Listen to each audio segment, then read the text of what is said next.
All right, Act 3, Scene 1. Just remember in Act 3, this is kind of like the climax of a Shakespearean play. So this is some sort of crucial turning point.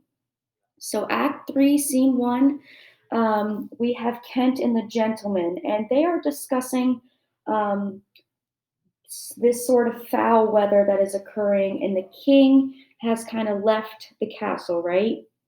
Again, this is the subplot. Remember, there's always the main plot and the subplot. And Albany and Cornwell, again, they are not agreeing on something. Um, Kent has, again, he had the letter from Cordelia, but he has reported that Cordelia has dispatched French spies throughout the kingdom. So this is very important, right? Um, He says, servants who seem less, which are to France, the spies and speculations intelligent of our state, which have been seen either in snuffs and packings of the dukes. So this is important because this is the first we hear about Cordelia again. Um, and he kind of informs everybody of Cordelia's plan to kind of infiltrate again. But Lear, again, very fragile at this point. Act 3, Scene 2, Lear has completely lost his mind. He has completely gone mad. The storm is kind of the peak of this. The storm kind of resembles or is symbolic of his peak fragility, right? And the Fool, again, is symbolic of this. And you can see here's Lear and here's the Fool. He encourages him to return to his daughter's false love rather than the coldness of the outdoors, right? So the Fool here, he's kind of saying, listen, a wise man would return to the true love, the true daughter. But here, Lear does not truly see that, right? Only a wise man would see that, but the Fool calls him out on this.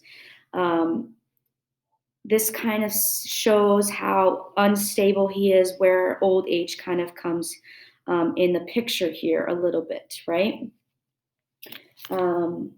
Again, the Fool gives like a long speech here at the end, and he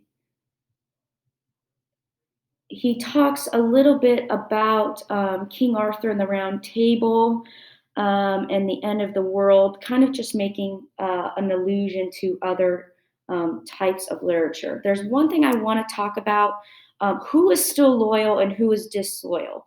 Loyal people on the left, we have Cordelia, Kent, Gloucester, Albany, and the Fool. Remember Albany?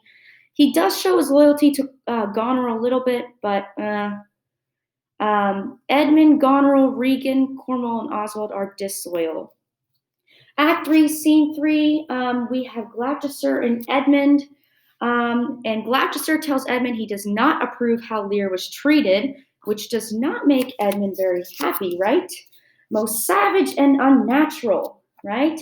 He is annoyed that his estate was commandeered and his authority overturned. He is now being ordered in his own estate. He reveals he intends to disobey their orders and rescue the king. So this is where we kind of see Gloucester and Edmund disagreeing, right? There's a division betwixt the dukes, worse the matter than that. I have received a letter this night. So he receives a letter, and it's very dangerous to talk about. He locks it in his room, and the humiliation that the king is suffering will be revenged thoroughly. Armed forces have already landed, and even if he has to die, Gloucester says he will help the king. So Gloucester shows his loyalty to Lear, but Edmund forbids it. He will get that letter, and Edmund kind of reveals that he will gain this inheritance no matter what he will do. And this just kind of shows where they're not getting along very well. So interesting turn of events for Gloucester and Edmund there, ending Act 3, Scene 3.